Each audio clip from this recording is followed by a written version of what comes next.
दोनों के हाथ का खाना लाजवाब है। तो फिर आज रोटी और चिकन करी बना देते हैं।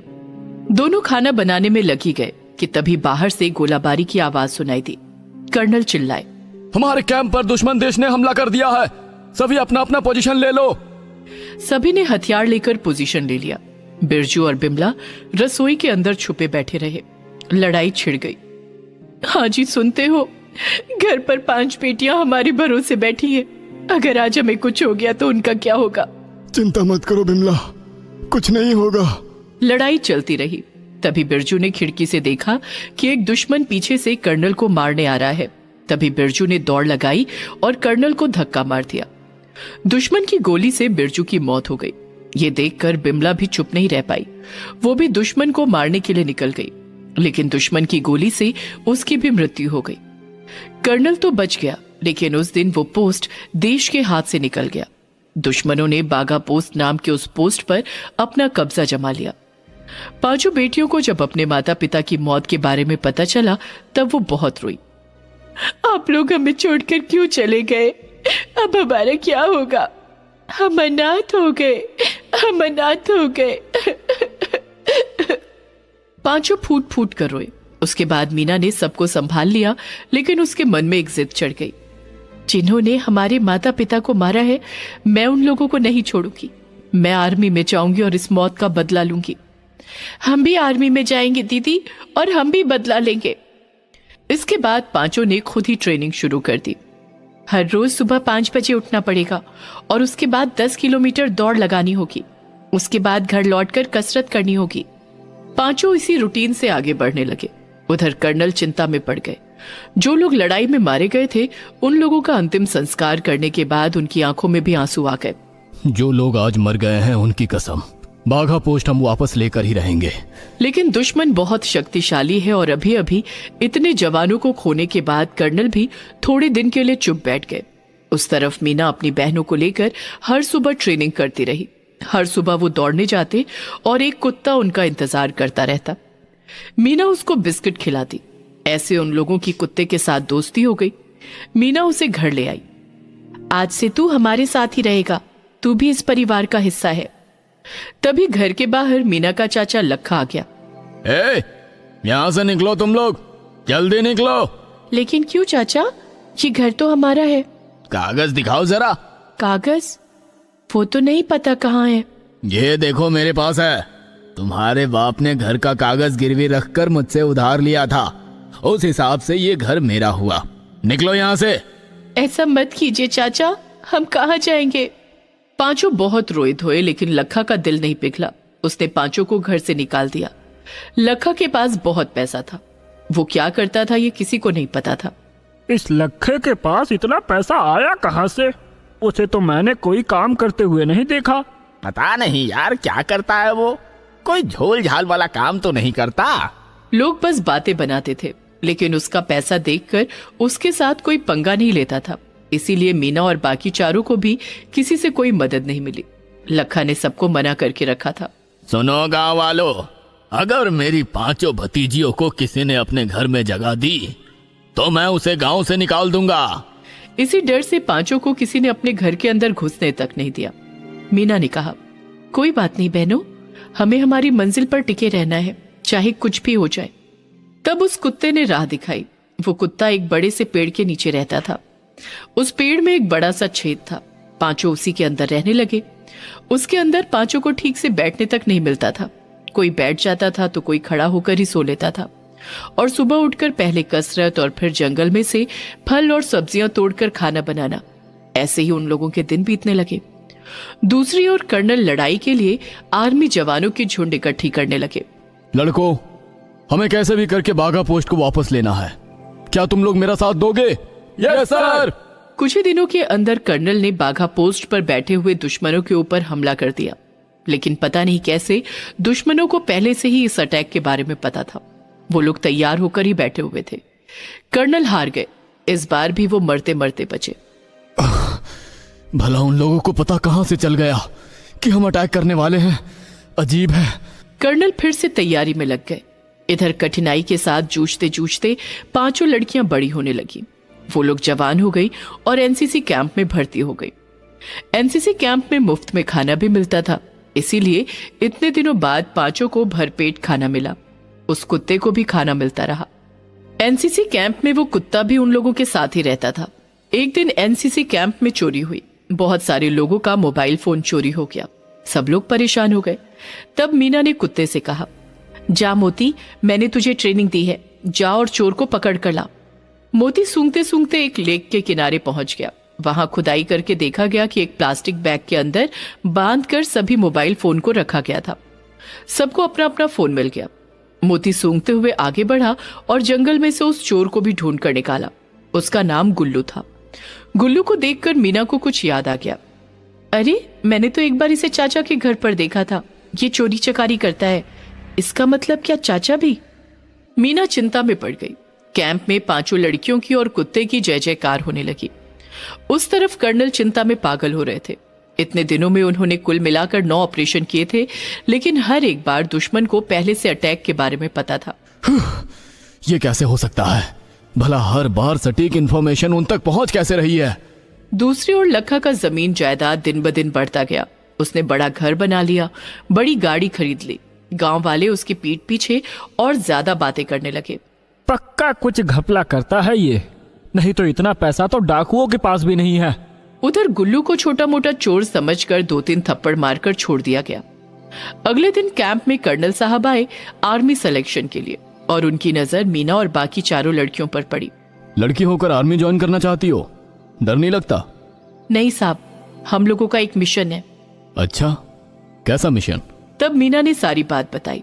सब सुनकर कर्नल की आंखों में आंसू आ गए। ओह, तुम लोग बिरजू और बिमला की बेटियां हो।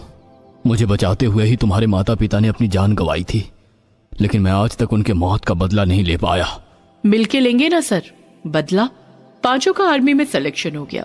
पांचों बहुत खुश हुई, लेकिन अब असली काम करना बाकी था। पांचों को स्पेशल टीम में लिया गया। एक रात को स्पेशल टीम की मीटिंग हो रही थी। बाघा पोस्ट पर बैठे हुए दुश्मनों पर 10वां अटैक का ब्लूप्रिंट तैयार किया जा रहा था।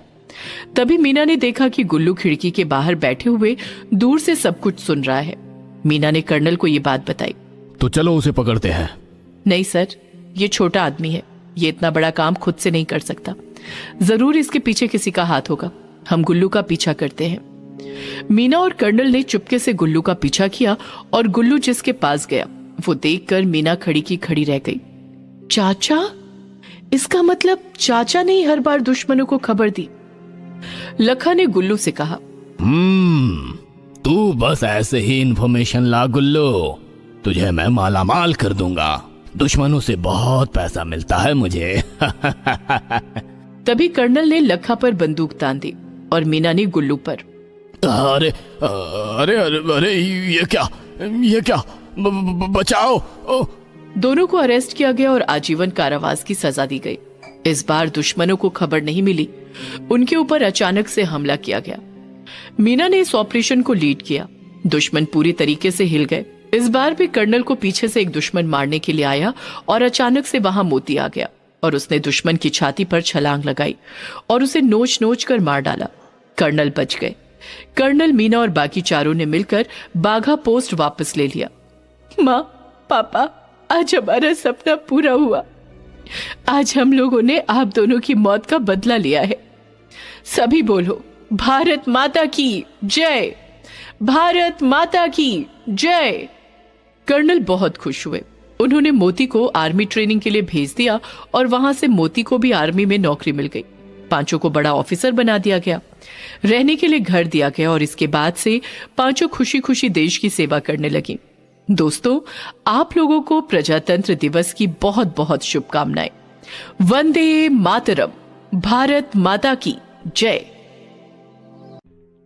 गरीब अनाथ बच्चियों पर ठंड का कहर।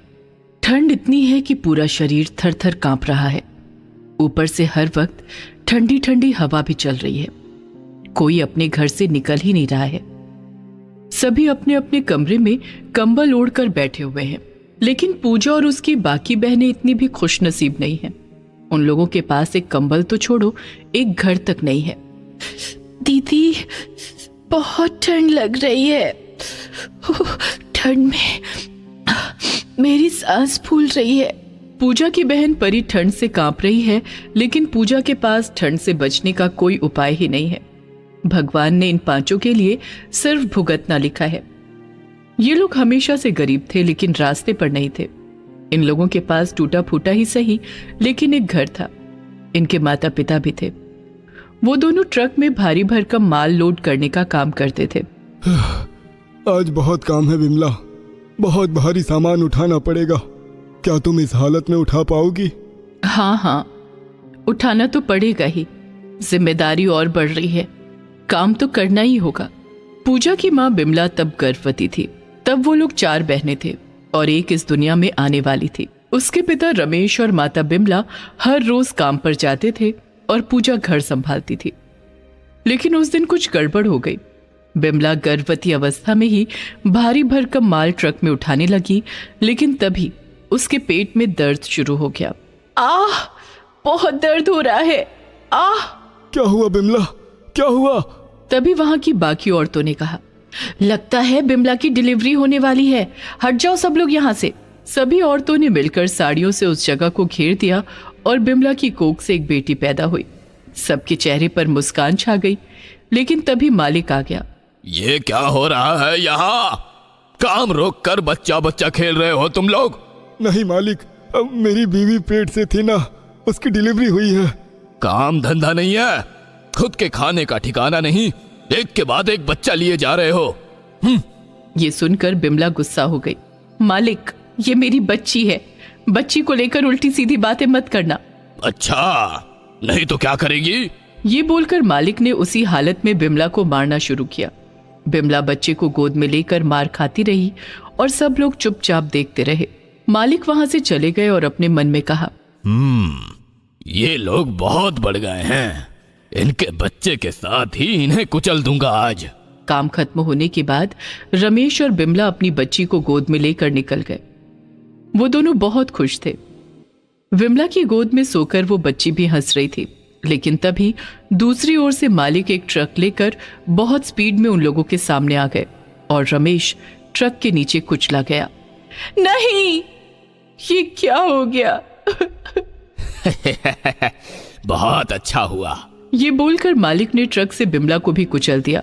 बिमला की गोद से बच्ची पास की झाड़ियों में गिर गई। बिमला और रमेश का देहांत हो गया और तभी वहां पुलिस की गाड़ी आ गई। इसीलिए मालिक ट्रक लेकर भाग गया।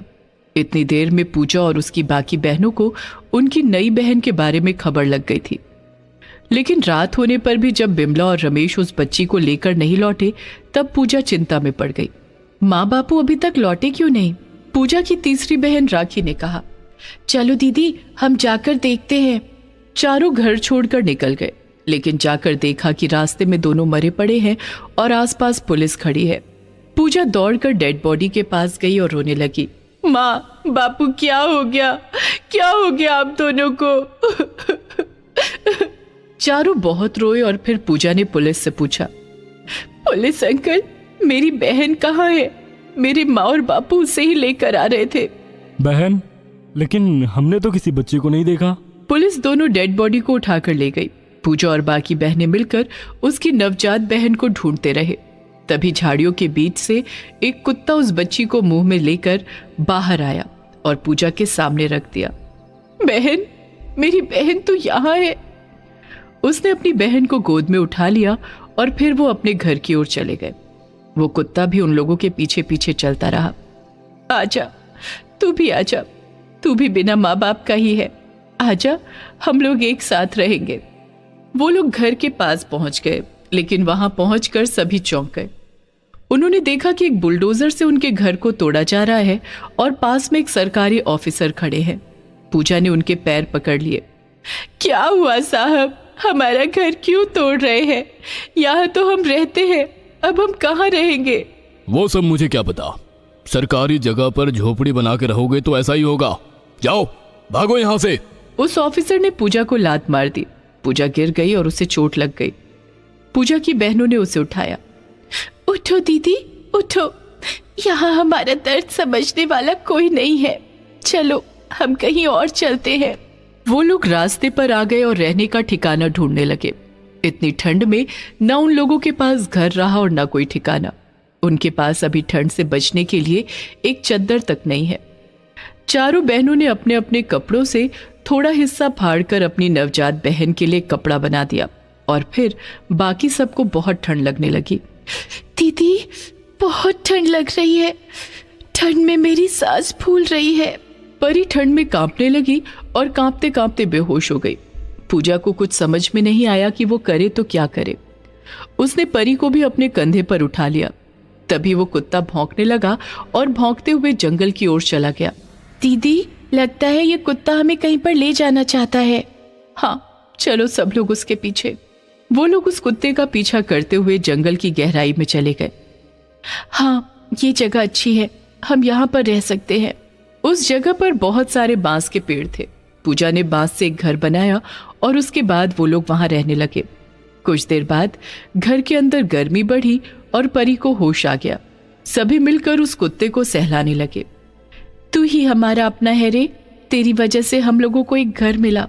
वो लोग जंगल से फल तोड़कर खाने लगे। अगले दिन पूजा ने देखा कि घर के बाहर जंगल की एक मुर्गी आई है। वाह, ये मुर्गी कितनी सुंदर है, लगता है ये भूखी है। ये बोलकर पूजा ने उस मुर्गी को कुछ छोटे छोटे फल खाने को दिए। वो फल खाकर मुर्गी बहुत खुश हुई और पूजा ने अगले दिन देखा कि घर के बाहर बहुत सारी मुर्गियां आ गई हैं। उन बहनों ने मिलकर सबको फल खिलाया और उपहार स्वरूप सभी मुर्गियों ने एक एक अंडा दिया। कुल मिलाकर उन लोगों के पास 20 अंडे हो गए। वाह, हमारे पास कितने सारे अंडे हैं। एक काम करते हैं, हम इन अंडों को बाजार में बेचते हैं। ये बोलकर पूजा ने सभी अंडों को जंगल के बाहर वाले बाजार में बेच दिया और उन पैसों से उसकी नवजात बहन के लिए दूध खरीद कर लाई। इसके बाद ऐसे ही चलता रहा। धीरे धीरे मुर्गियों की संख्या बढ़ती गई और वो मुर्गियां भी उन लोगों के साथ रहने लगी।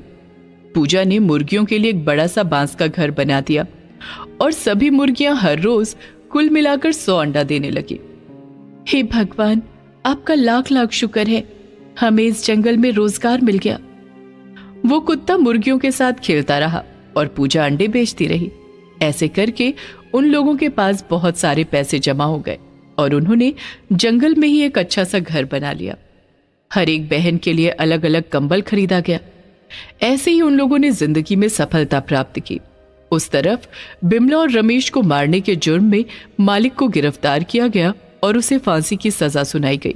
उसका जीवन खत्म हो गया और यहाँ मेहनत और ममता के सहारे पूजा और बाकी बहनों ने अपने लिए जीने का रास्ता ढूंढ लिया।